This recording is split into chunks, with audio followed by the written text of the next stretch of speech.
Սրանք իմ ուրեմն հասարակական գործունեության հետ կապված ուրեմն թղթապանակներն են։ Այ ես այստեղ օրինակ այս մի հատ ասեմ ձեզ, ուրեմն 11 թվի բանն է, Ալիկ Սարգսյանին հանցագործ խուլիգան գնահատելու հետ կապված ուրեմն գործն է։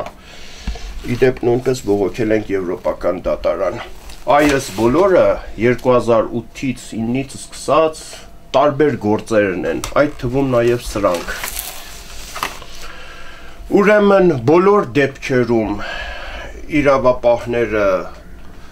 ակնհայտ, անթաքույց բռնություն են կիրառում, ես անցնում եմ բոլոր էտապներով, խնդրում ուրեմն դիմում եմ, պահանջում եմ, հաղորդագրություն եմ տալիս հանցագործության մասին, անտեսվում է, սվաղվում է, դիմում եմ դատարան, 3 փուլերով անցնում է։ Ես երկու հաշիվներ ունեմ, ուրեմն մեկը իմ անձնական հաշիվն է, մեկը անչափահաս որդուս հաշիվն է։ Կարճ ասած, մոտավորապես 10 վարչական, 2 քաղաքացիական, 1 քրեական գործեր այս պահին ընթացքի մեջ են, ուրեմն գումարային բանով մոտ մի 2.5-ից 3 միլիոն դրամ պահանջ է ներկայացված, որի համար ուրեմն կալանք է դրված իմ հաշիվներին եւ այս գույքիս բնակարանից վրա աշխատավայրից ուրեմն սեփականությունը, որը պատկանում է ինձ։ Ես ունեմ կարծիք։ Այն է այդ կարծիքներից է, որ ոստիկանությունը ուրեմն ոչ այլ ինչ է, քան կազմակերպված հանցավոր խմբավորում եւ նրա գործողությունները շատ հաճախ այդպիսին է, հանցավոր գործողություններ են։ Հիմա հարց է առաջանում, ես դա կարծիքն ունենալու իրավունք ունեմ, թե ոչ։ Եթե ունեմ, ապա դա արտահայտելու իրավունքը ունեմ, թե ոչ։ Եթե ես ունեմ այդ կարծիքը արտահայտելու, ուրեմն դա դատարանում նույնպես ես իրավունք ունեմ այդ կարծիքը արտահայտել, երբ որ դատարանում ոստիկանությունն է հայցվորը եւ ես հայտարարում եմ, որ հայցվորը ոստիկանության մի շարք ներկայացուցիչներ, այդ թվում սկսած Վլադիմիր Գասպարյանից մինչև մի շարք անձիկ, այդ թվում հայցվորները ստորագույն սրիկա հանցագործներ են։ Ուրեմն դատարանը իմ նկատմամբ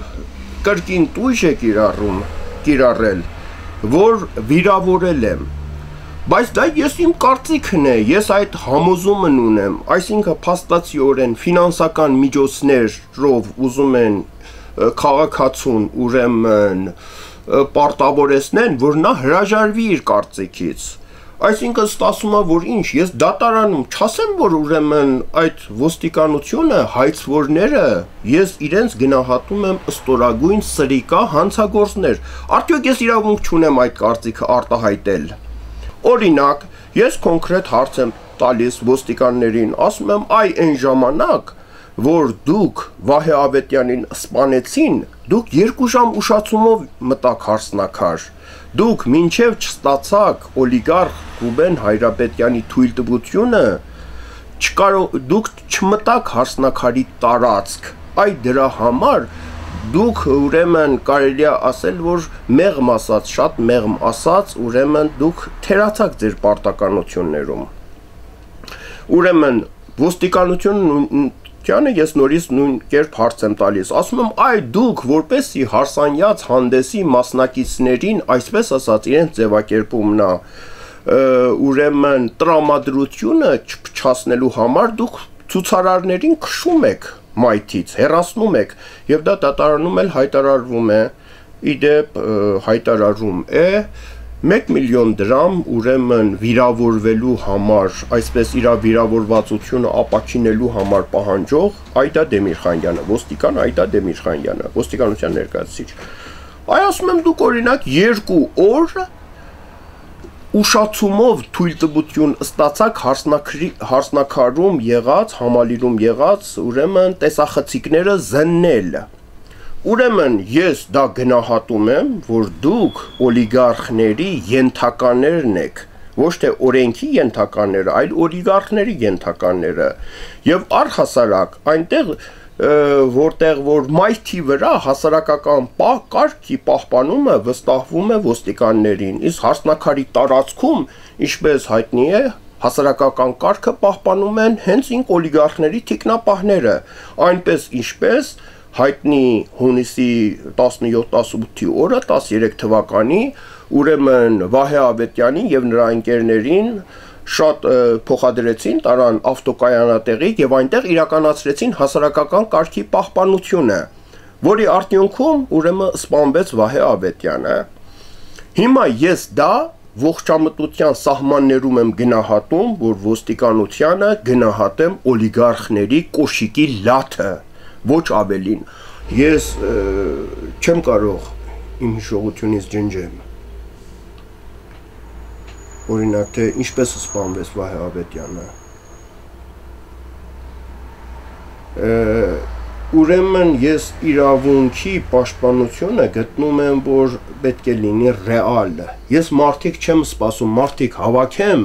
որ հետո, այսպես ասած, ինչ-որ բան անենք, այլ մարդիկ հավաքվում են գործի շուրջ։ Այսինքն, այսօր ես գտնում եմ այս խնդիրը իրավունքի պաշտպանությունը, ոնց կարող եմ ես ներողություն եմ խնդրում, օրինակ գալիս եմ շանթի համար ազատություն եմ պահանջում, հենց այն ժամանակ, որ ոստիկանը իմ իրավունքը ոտնահարում է, ինձ ասում է, այ դու այստեղ կարող ես գնաս, այստեղ չես կարող գնաս, այստեղից առաջ կարող ես գաս, այստեղից հետ չես կարող գաս, ես երբ որ ենթարկվում եմ կամայականության, ուրեմն արդեն մի քիչ իմաստազրկվում է իմ այսպես ասած արդարության պահանջը։ Դրա համար ես չեմ կարող այլ բան անել չեմ կարող։ Այսինքն արդյունավետ է, անարդյունավետ է, ոնց կարող եմ ես դա։ Չգիտեմ, այլ բան չեմ կարողանում անել։ Սա ոչ թե այն ինչա որ ես ուրեմն ցանկանում եմ անել, սա այն ինչա որ ես չեմ կարող չանել։